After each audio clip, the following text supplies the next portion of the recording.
Good evening to everyone. I consider it a great honor to introduce our speaker.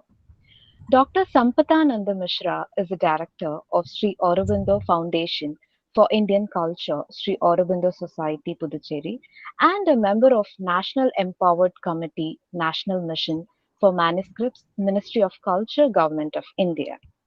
Dr. Mishra is passionate about Sanskrit. He strongly believes that Sanskrit has immense potentiality to elevate the human consciousness to sublime heights.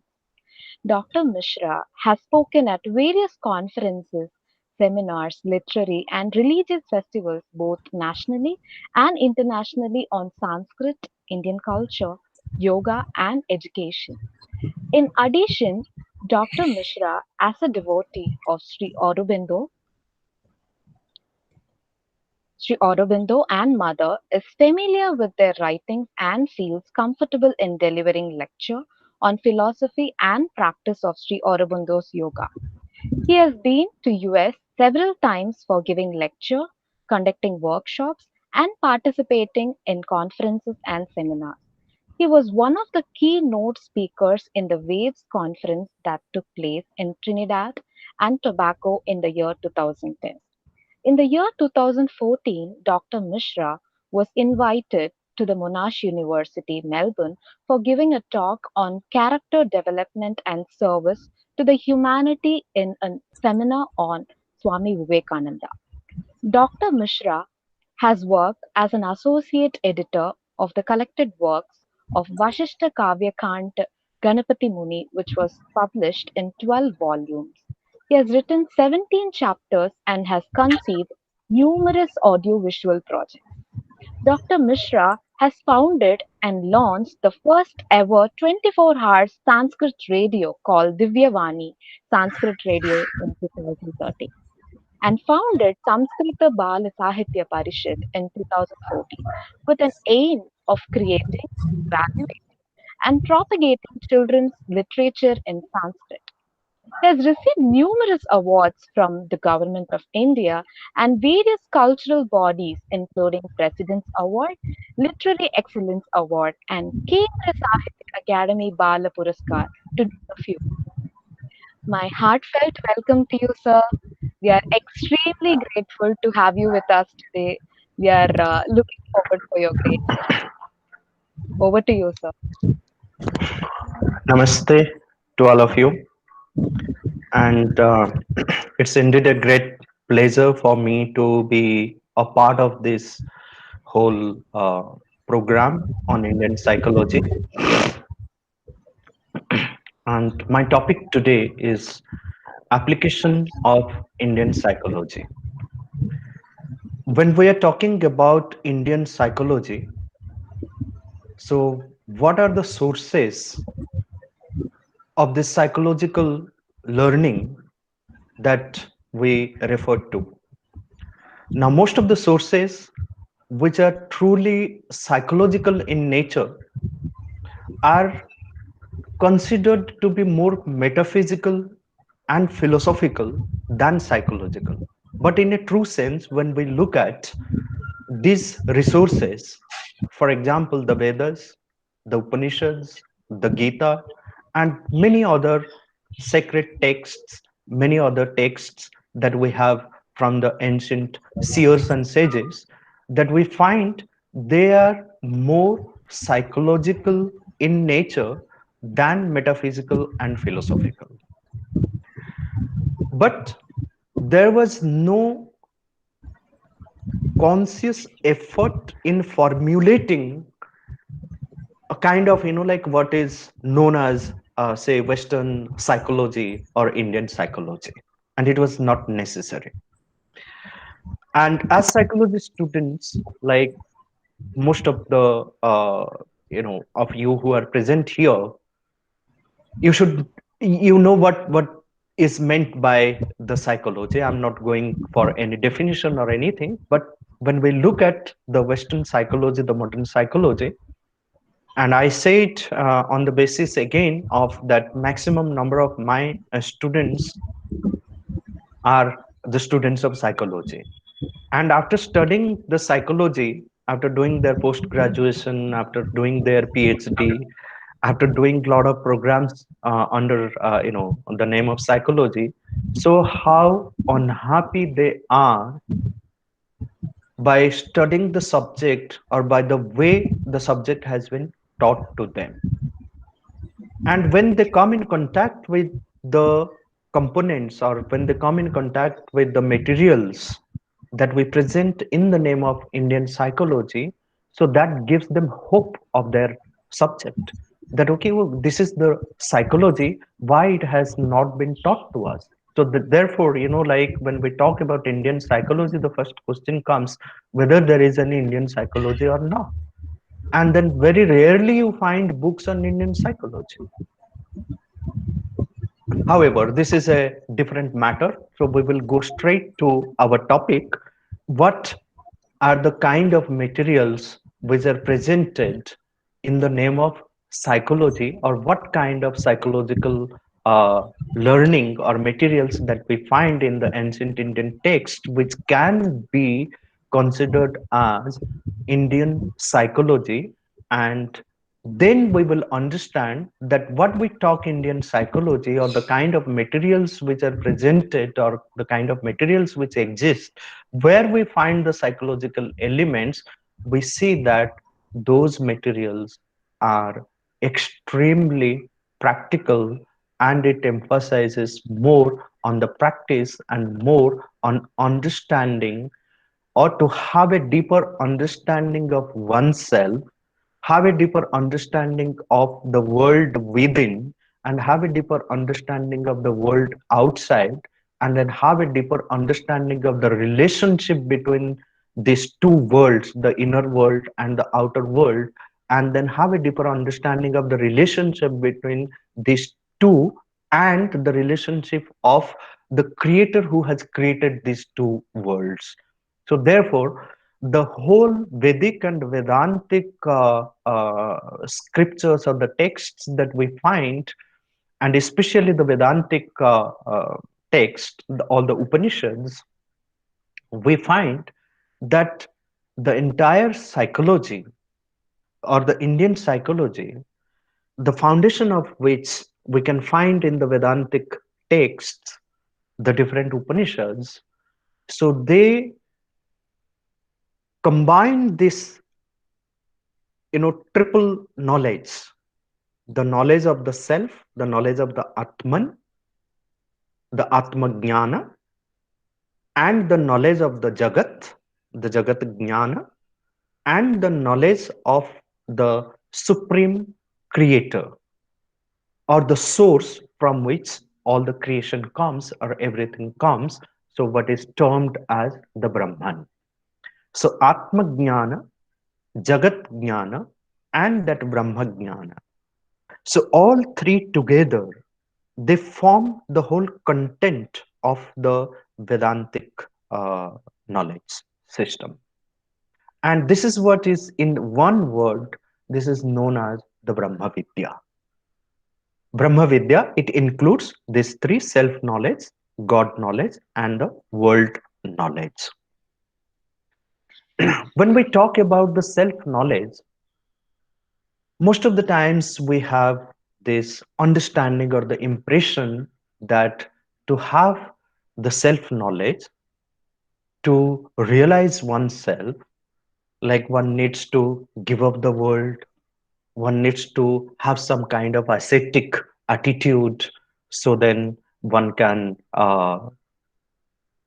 you know uh, be uh, have that realization of the self.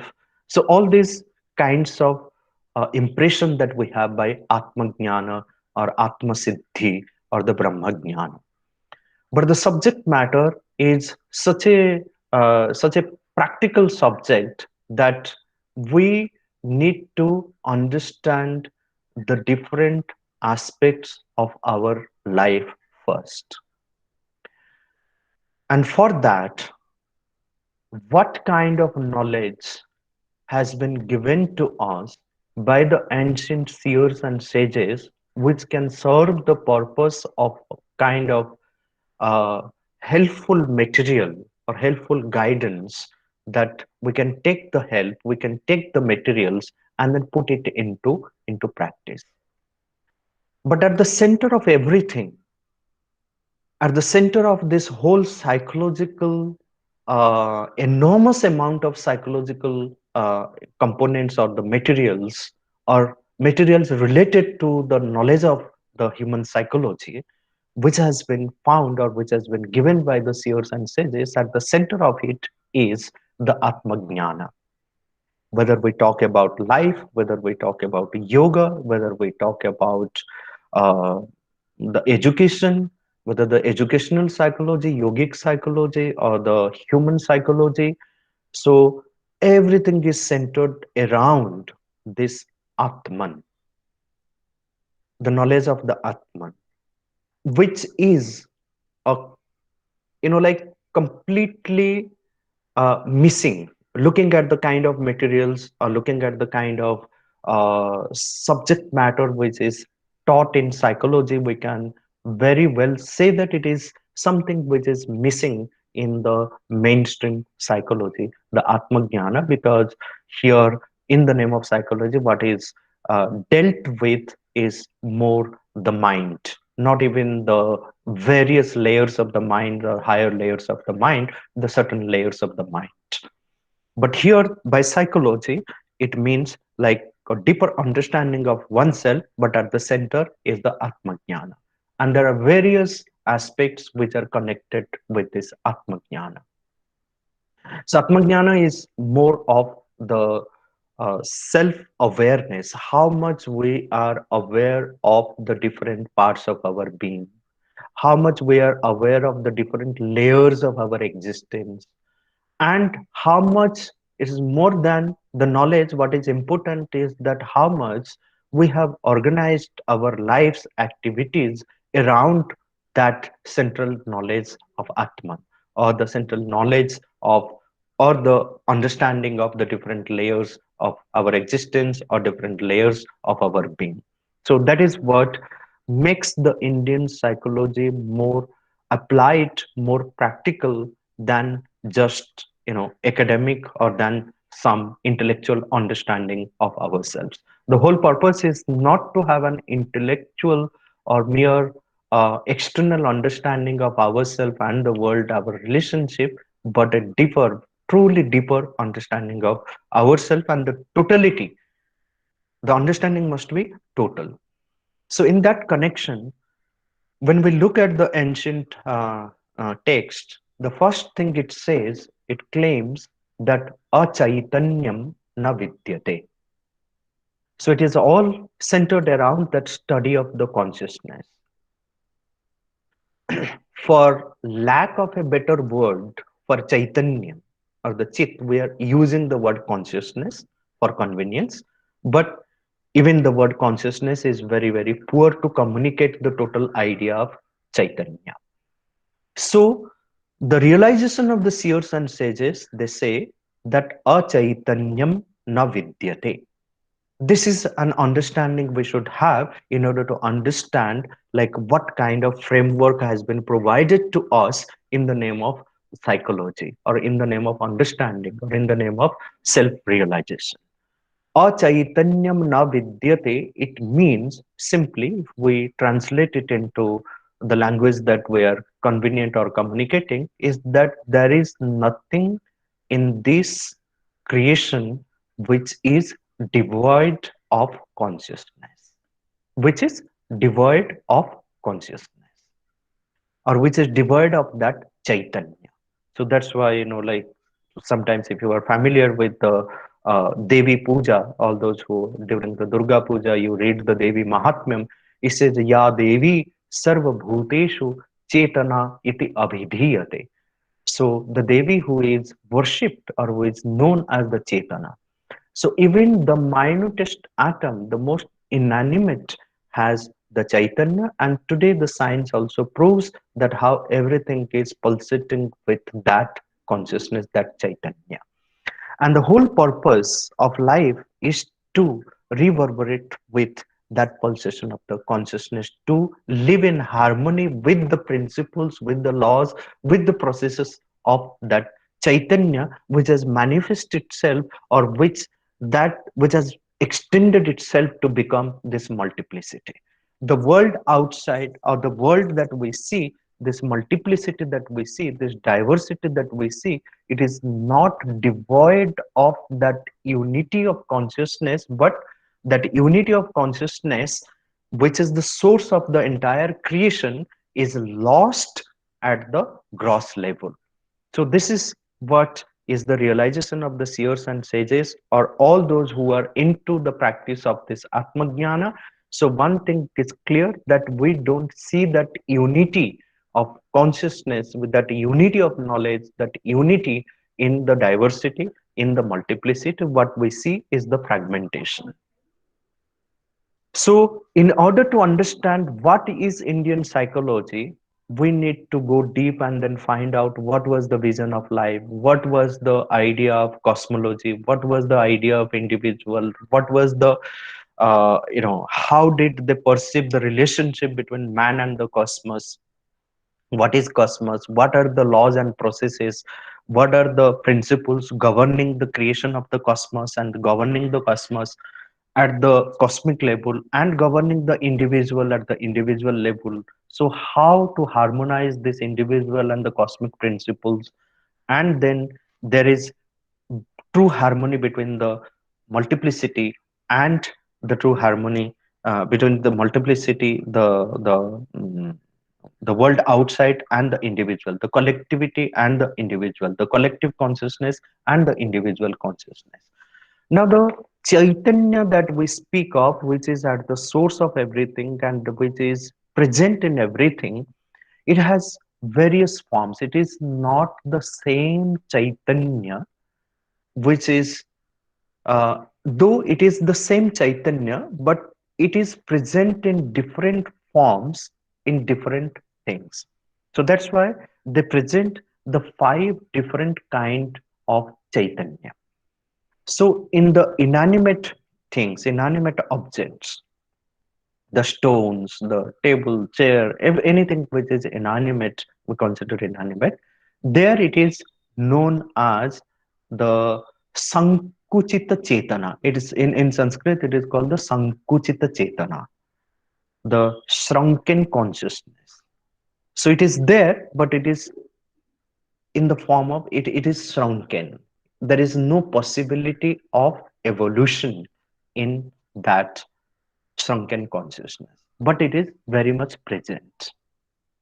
The second level of consciousness is what we see in the animals, in the plants, where we see life. Okay. So this Chaitanya is present in the plant kingdom, in the animal kingdom, in the form of Achadita Chetana. Achadita Chetana is the covered consciousness. And you find plenty of materials in the Mahabharata, in Ramayana, in Yoga Vasishtha, and in plenty of other texts which speak about like how the consciousness is present in the plants, consciousness, and whatever we experience, like sukha, dukkha, we have emotions. So the same elements are present in the plant kingdom also. So the achadita chetana is the covered consciousness. So these two belong to the inanimate and the plant kingdom and the animal kingdom. Then there are three different levels of chetana, or the three different types of chetana or levels of chetana, which belong purely to the human being. Here, the human consciousness, because when we talk about the psychology, so there is a psychology which governs the birth, growth, and the development and the fulfillment of this entire creation, all that is there in this creation. But the human being is at the summit of this creation.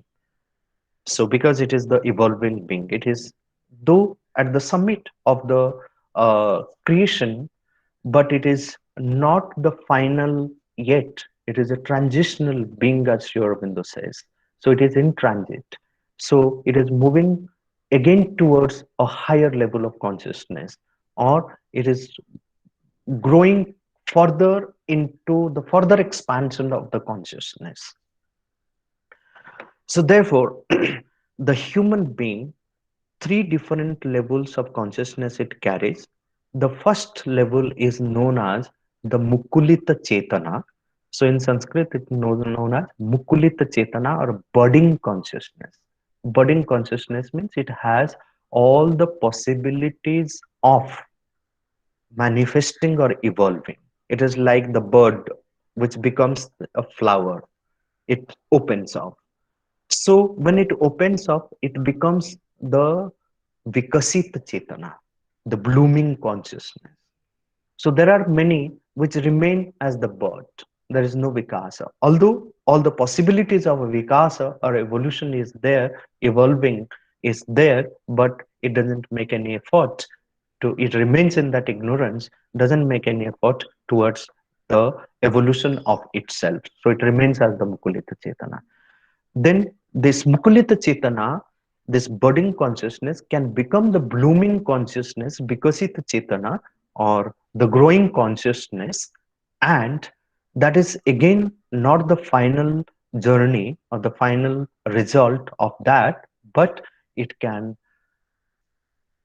become the Purna Vikasita Chetana.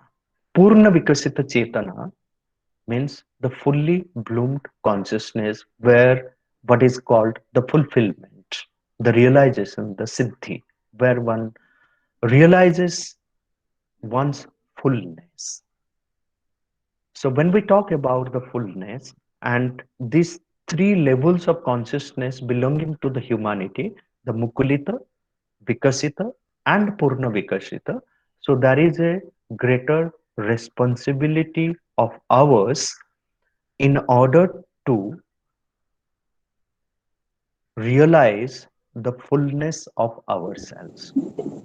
So the Vedantic scriptures, the Vedantic texts, or all that we see in the vision of the seers and sages of the Vedas, how it has been translated by the Upanishadic seers and sages, how again it has been explained or realized or interpreted by the later philosophical texts, where we find that the human, when we're dealing with the psychology in a practical sense, that we need to understand ourselves. So we must see that this human consciousness in its initial stage, where we call it the Mukulita Chetana, the tantric texts, the vision of the tantra, and the same is in harmony with the realization of the Vedas and the Upanishads. We find that much of the human consciousness at the initial stage, at that Mukulita state, it belongs to the animal consciousness. When we call the animal consciousness, we need to understand that we are animal in a different sense, that we this animal consciousness is the binding factor in our human consciousness. That is why the education is necessary, that is why understanding ourselves is necessary, that is why sadhana is necessary, that is why the spiritual discipline is necessary in order to understand ourselves and then work out for the expansion of our consciousness. From so then the consciousness must bloom from its mukulita to blooming to the Purna Vikasita or fully bloomed consciousness. So that is explained again in various ways in various scriptures, various texts by the various realized masters, that we find that much of our consciousness belong to the animality. And this animal consciousness, where we are led mostly by our instincts, by our impulses, on all our reactions, all our, I mean, there is hardly any response from anyone, but there is always reaction. So that's what the maximum number of case studies that which have been done, and that the result is that average men react. than responding, because we are led more by our instinct and impulses at the initial stage. Or if we do not make any effort towards the expansion and we want to remain confined to our animal consciousness, means the consciousness which is narrow, which is bound, which is constricted, which is mean, which, because that is why it is called the pashu consciousness, means bound, it is bound, limited. So if we look at closely, all our problems, all our crisis at each level, we will see that it is a crisis of our consciousness. It is a crisis emerging from the narrowness of our consciousness. So that is why we all have been advised, or the guidance has been given to us by the seers and sages. What kind of guidance and for what? For transcending our limited consciousness, going beyond our limited consciousness. So, what is to be done? So, in order to proceed on this path of transcending, on this path of progressing, on this path of going beyond, what is necessary first is to be conscious of ourselves. Conscious of ourselves. Now, then also question comes, what does it mean to be conscious of ourselves? Of what? So conscious of various movements within ourselves, what kind of thoughts we have, what kind of emotions we have, what kind of impulses, where from are all our instincts. So when we are getting angry, we are becoming jealous, we have various movements, the physical movements, the emotional, sensational movements, the mental, psychological movements.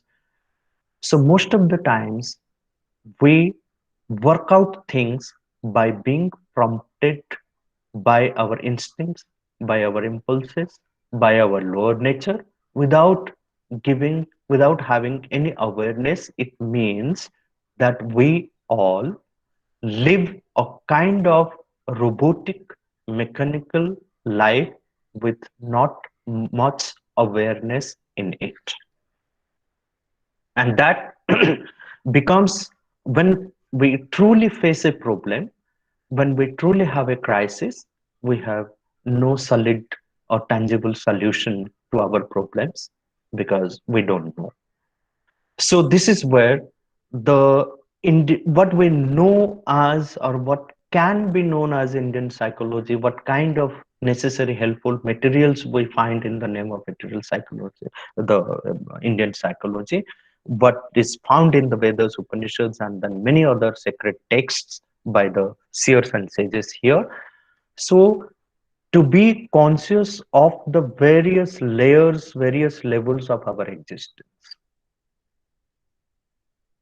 At the average level, at the ordinary level, we are more conscious of our material existence. And sometimes we do consider that that itself is the existence. But material existence is just one layer of our existence. So, what lies beyond the material existence? So, what kind of understanding that we have, even that material existence also, we don't have a full understanding or full hold on our material existence, on our physical existence. We don't have a full understanding of our physical existence. Like at a practical level, if you see that we even do not know how to sit properly, we do not know even how to eat properly, how to work properly, with what consciousness. We make so many unnecessary physical movements because there is lack of awareness. We just do everything mechanically. So, and we consider that this material existence itself is the existence. If there is something beyond, so sometimes more one will live in the physical consciousness, it becomes difficult for us to even imagine, even to understand what lies beyond. That becomes irritating. Oh, that we do not respond to it properly. Rather, we react if something beyond the physical which is talked about, because we are so much bound by our physical, our limited consciousness. So the whole purpose of life then is to make, start or initiate this journey of becoming free from this limited consciousness and move towards that Purna Vikasita, which is the large, vast, Brihat consciousness, where we can have a total understanding of ourselves and the world outside and of everything. So now, this limited consciousness is known as the Pashavika Chetana. The Pashu Chetana means bound, narrow, where we operate by the lower nature, where we are more carried away by our the movements from the lower nature. So anger, greed, lust, all the shadripu or the six enemies that we talk about: kama, krodha, lobha, moha, mada, matsarya. So all these, they rule over our consciousness, our life, because we have given ourselves to that. So what next? It says that as long as we are confined, as long as we are bound by our limited consciousness, we have no tangible solution to our own problems of any type, because all problems are rooted in the problem of consciousness, the crisis of consciousness. And this crisis of consciousness is solely because of the our boundness, our binding to our limited consciousness, the Pashu Chetana. What is the next level that we should make effort to transcend and then reach? So here it says that as long as we are bound by the bound or limited or narrow consciousness, we are Pasu, but at the same time, we are impotent, we are weak, we have all kinds of shortcomings. And then the guidance comes from the seers and sages that as long as one carries this weakness within oneself, one is weak, durbala, can never realize one's own potentiality, cannot can never realize oneself. So nayam atma balahinena labhya. This self can never be realized by the one who is weak. And where from this weakness comes? This weakness comes from the narrowness of our consciousness, this limited consciousness. That is where Krishna says to Arjuna that Kshudram Hridaya Daurbalyam Tikto Tishtha Parantapa.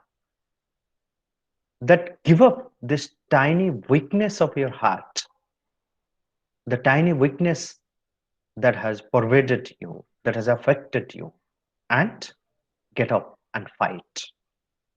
Because that is what is expected of every one of us, that we must get up and fight. And in order to get up and fight, and getting up and then fighting is the dharma of a warrior, a hero warrior.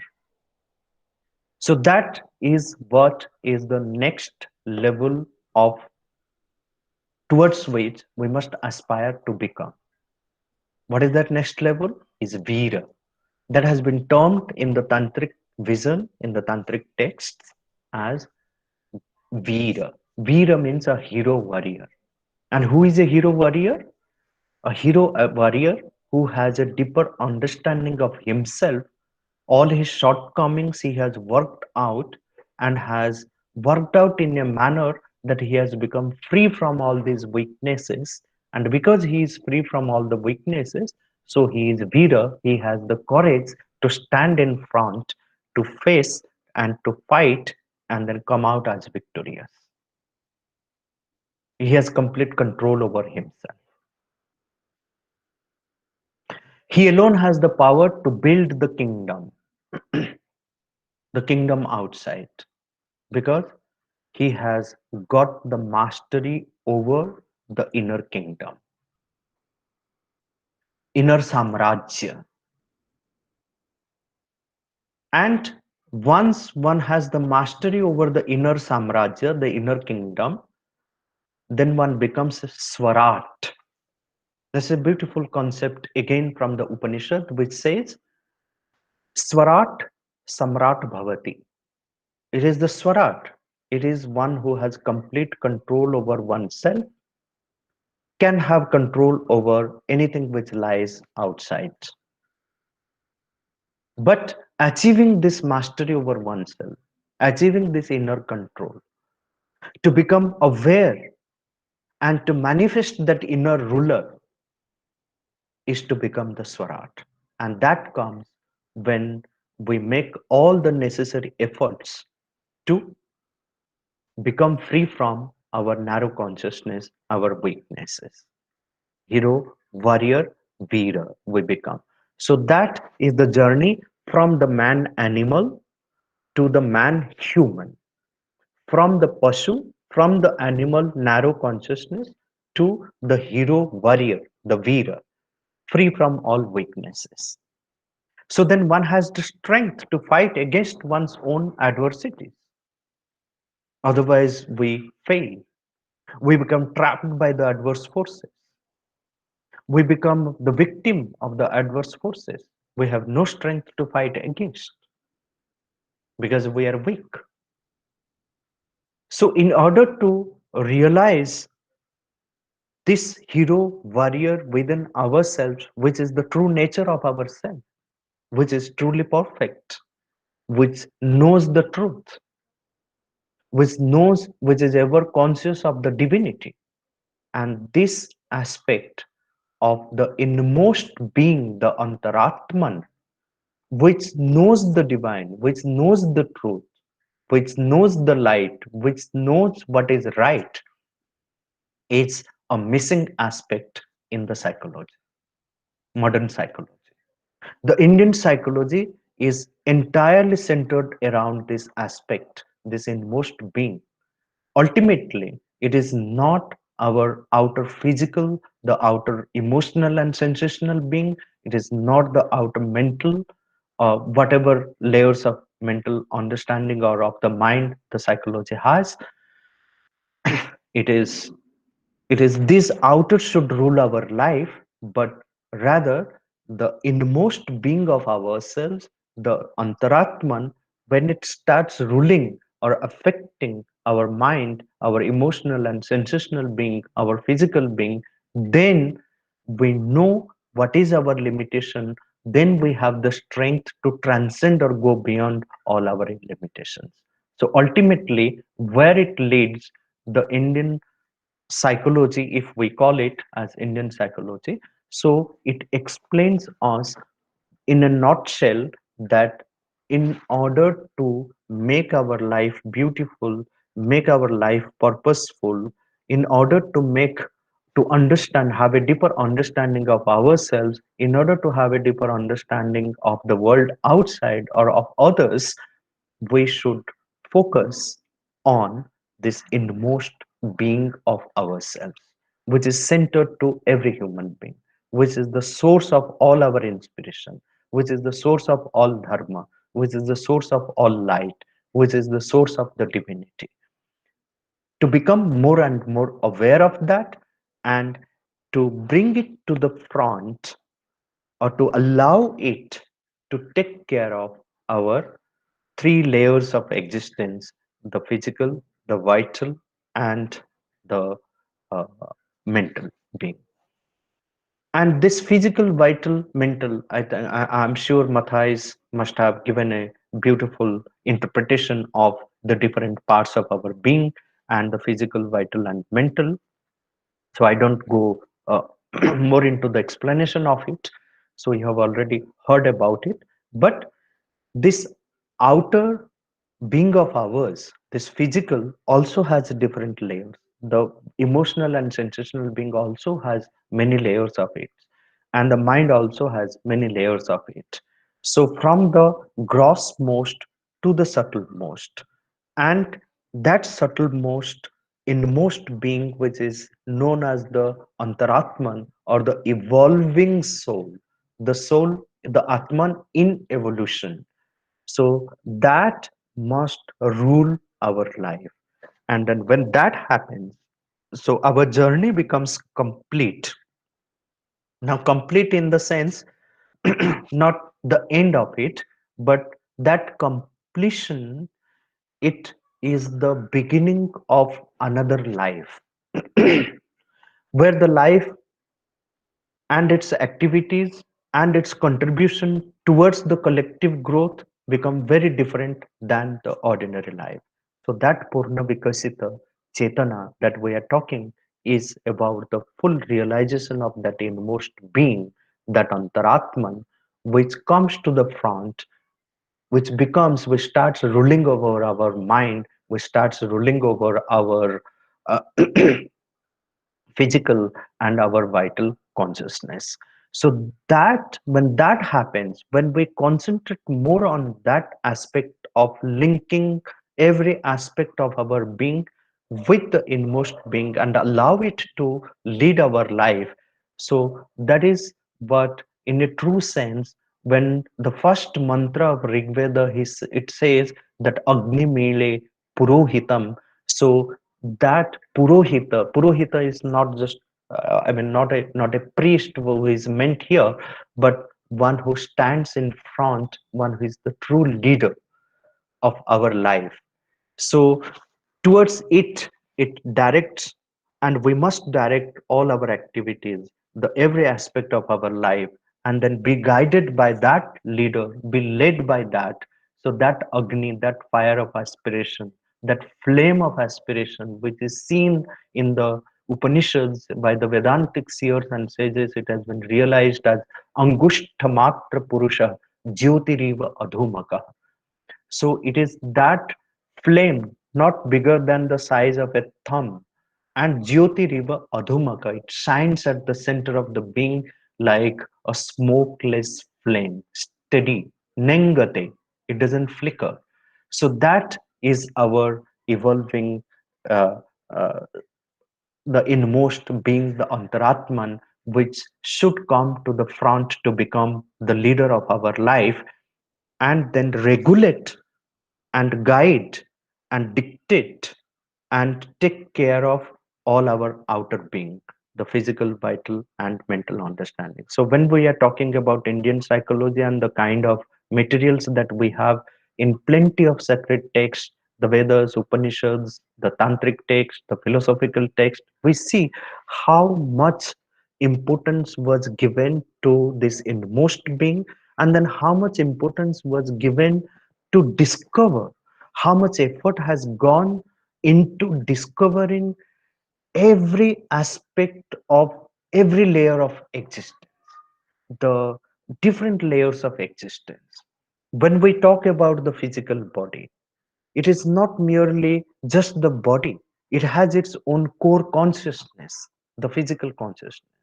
When we talk about our emotional and sensational being, it has its own core consciousness, concentrated consciousness.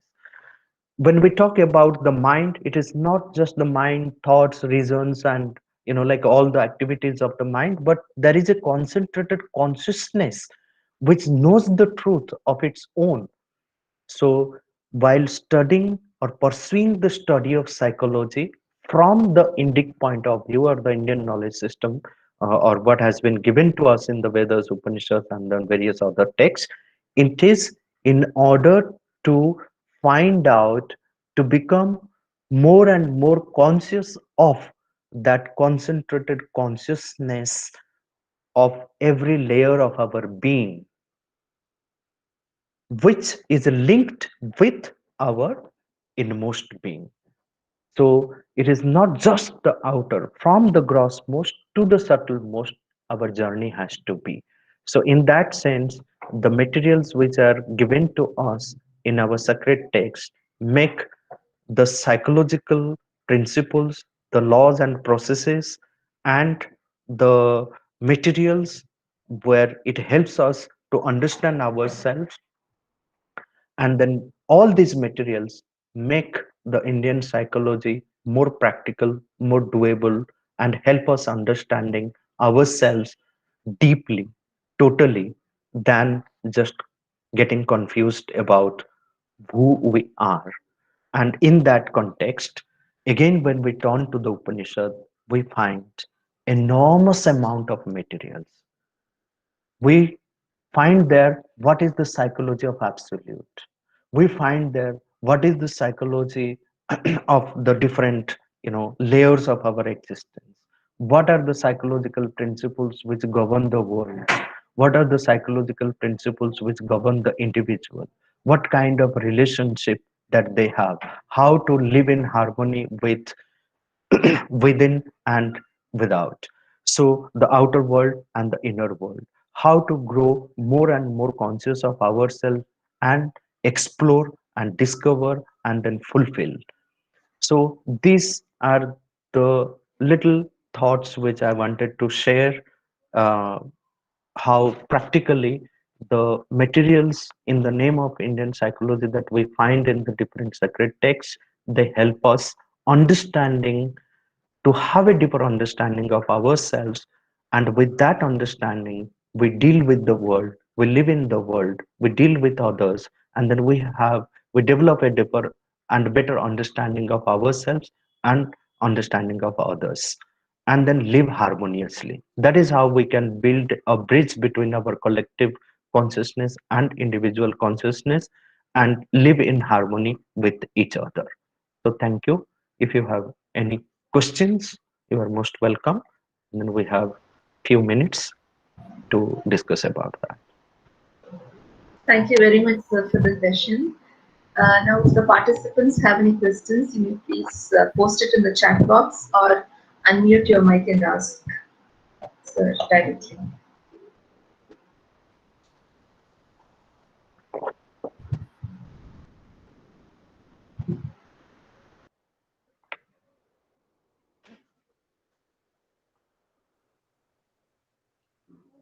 Sir, what do you think is the scope of research in Indian psychology and how to go about it? Sorry, can you be little loud or close to I'm the mic? asking about the research opportunities and the methods that we can opt to do any research or any kind of understanding in Indian psychology per se. Yeah. So, like there is not much research which is going on, you can say, on one side, Yeah, that is looking my at the dearth of materials on this. But there are attempts in various institutes and universities which are offering some courses, short-term courses, and then some kind of workshops and courses which keep happening. So, for example, like Delhi University or even the Indian Psychology Institute here in Pondicherry, and there are few others which are working, but the materials the materials are plenty, but it has not been worked out properly to formulate a course on what is Indian psychology. But at the same time, now recently the Sri Sri University in Cuttack, which has started a new department called Contemplative Psychology department. So, which has recently held a very huge conclave on the Indian knowledge system and then how it can be helpful. So, a full-fledged course has been developed and is offered through that university. So slowly, we can say that Indian psychology as a mainstream course is in making, and slowly in few years it is going to come up. So you can look for that course in Sri Sri University, and you can be in touch with the Indian Psychology Institute, which is started by Matthias, and some of the alumni of this Indian Psychology Institute, they keep conducting some short-term courses. So if anyone is deeply interested, can be in touch with few people like Matthias and all that we do here. And we are also planning to introduce a short-term course on Indian psychology, or various series of lectures on Indian psychology eventually, in the next, in the coming years. So if you are in touch with us, you can participate in those things also. Or if any organization, any institute which wants to initiate a series of program on Indian psychology, where we can be like help, or we can uh, collaborate with them in preparing the courses or facilitating the courses like that.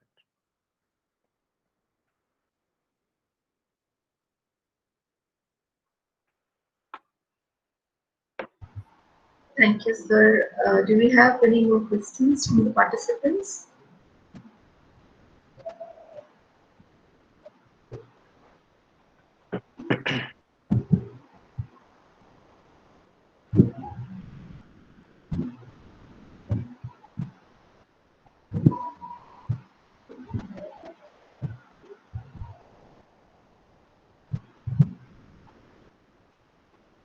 I don't see any questions in the chat box either.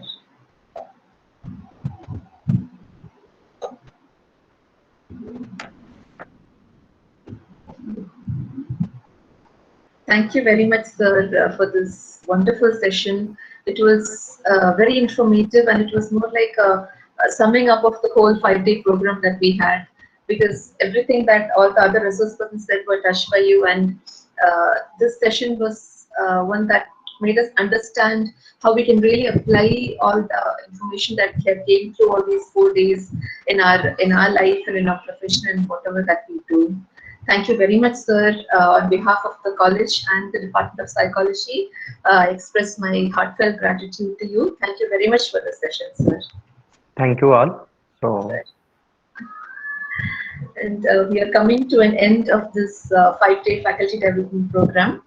At this juncture, I would like to thank our correspondent, Dr. Lata Rajendran, and Chairman, Mr. Kumar Rajendran, for all the support that they have given us, for all the motivation, all the guidance at every tiny step that we keep, and for keeping on helping us to reach greater heights, and to aim for much more in whatever we do in the department and in the college.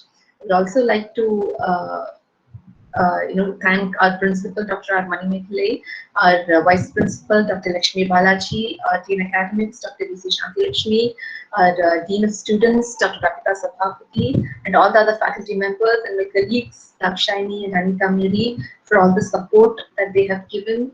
And last but not the least, our participants who made this workshop happen, and all the resource persons who have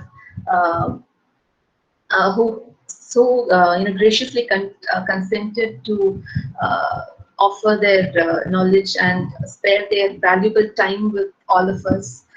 My gratitude to all the resource persons, and to God Almighty for making this happen.